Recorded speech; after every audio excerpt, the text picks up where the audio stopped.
In this video, we'll be going over if a 600cc sport bike is a good first bike, a good beginner's bike for you to learn how to ride on.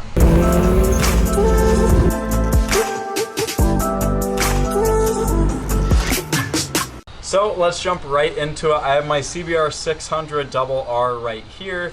Really fun bike, super cool, and to get straight to the point, yeah, I'd recommend this bike as a beginner's bike in some instances. But that's what the video will be discussing, all of the nuance, all of the reasons why and why not you would want to consider a 600 for your first bike. So for those of you who don't know too much about bikes, the 600 is the engine displacement. It's cc's, cubic centimeters, of displacement in the engine. Now, most beginner bikes are 250 or 300 cc's, while race bikes will be leader bikes, which is 1000 cc's. This falls right in the middle at 600, and there are all sorts of different displacements. So we'll cover the 600 specifically and why I don't think it's overkill despite how fast it is, and then also talk about the alternatives. So looking at this bike specifically, my 600 RR,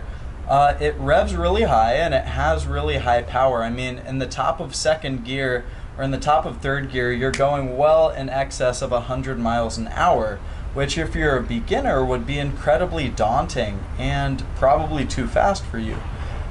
So if a bike is 6 speeds, 6 gears that you can shift up through, and you're already breaking many laws, pretty much every law, speeding by going in excess of 100 miles an hour in just second or third gear, then why is this an okay beginner's bike?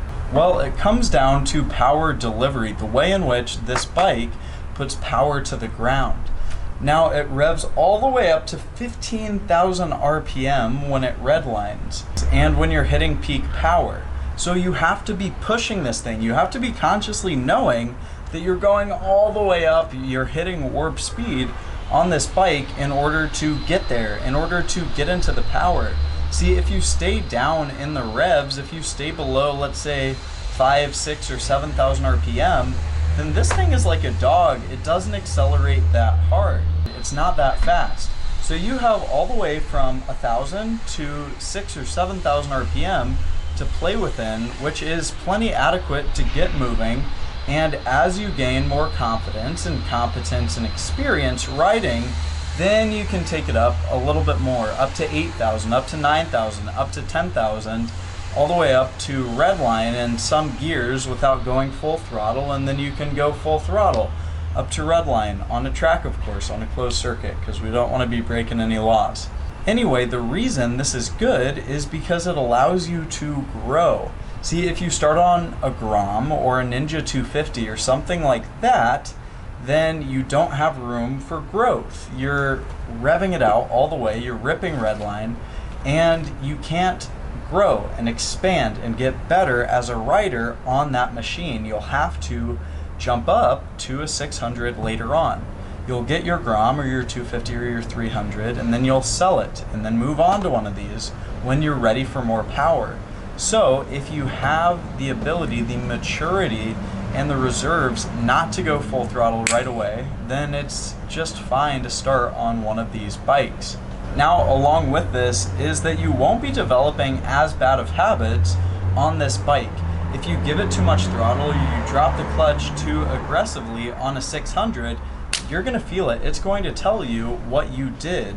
And yes, you may drop the bike, you may down the bike, something may happen, but it gives you that feedback versus getting on something like a Grom or a 250 and saying, oh, I can just drop the clutch, oh, I can just go wide open throttle, and then you hop on your buddy's R6 or CBR 600 RR, or worse yet, a leader bike, and you expect to ride it in the same way, because that's how you learn to ride the bike.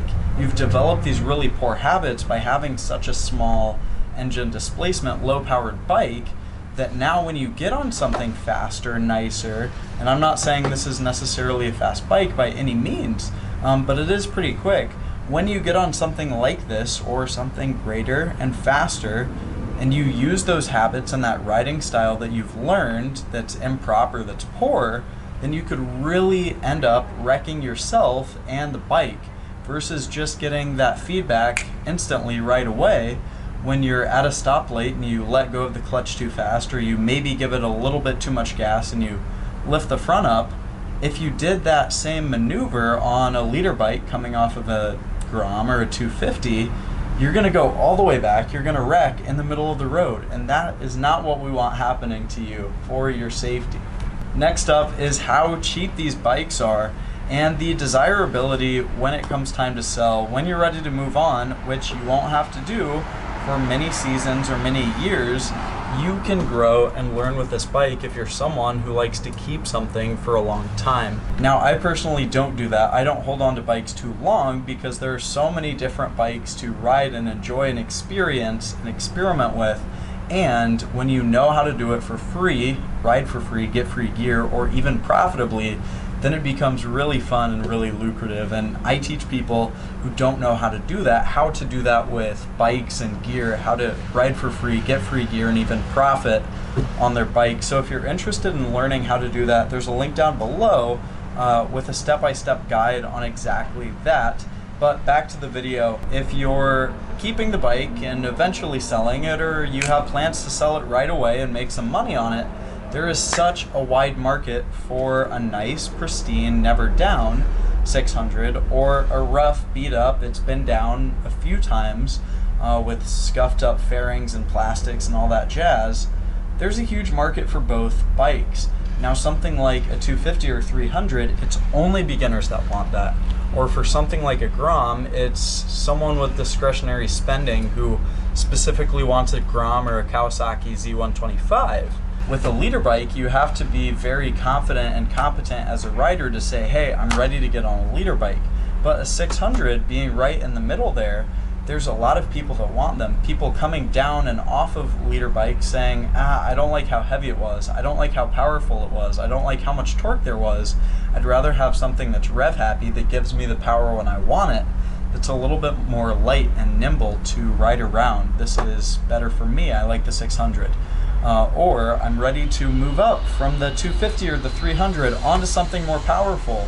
Or I'm ready to go from a Gixxer to an R6 to a CBR. I want to try a different 600 or something newer or something older and cheaper. This bike for me was only $3,300, not expensive at all. And there's such a wide market pool for this bike, especially at this price, if not much more, to resell it later on down the road, that I have no question I'll be able to sell it in a snap for a profit. Now, with that, you're not going to have to spend much time looking for the right buyer and sitting around and waiting for the buyer. You're able to list the bike and find a buyer really pretty quickly with something like a modern 600cc sport bike. They're really desirable, lots of people want them, and so you can make money easier with them or move into your next bike, whatever it may be, after that, because these are so desirable. Now for the bad, if you know yourself and know that you don't have self-control, that you're gonna just rip the throttle as soon as you get the bike and that you're gonna wanna go crazy, this is not the bike for you, and you should stay on something smaller. Consider a 250 or 300.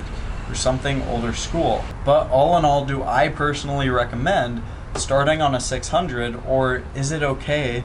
Do I need to start on a 250? Do I need to start on a 300 or something else? Or can I get started right away with a 600cc bike? I say yes, approved by me, but know yourself. That is the most important, critical thing.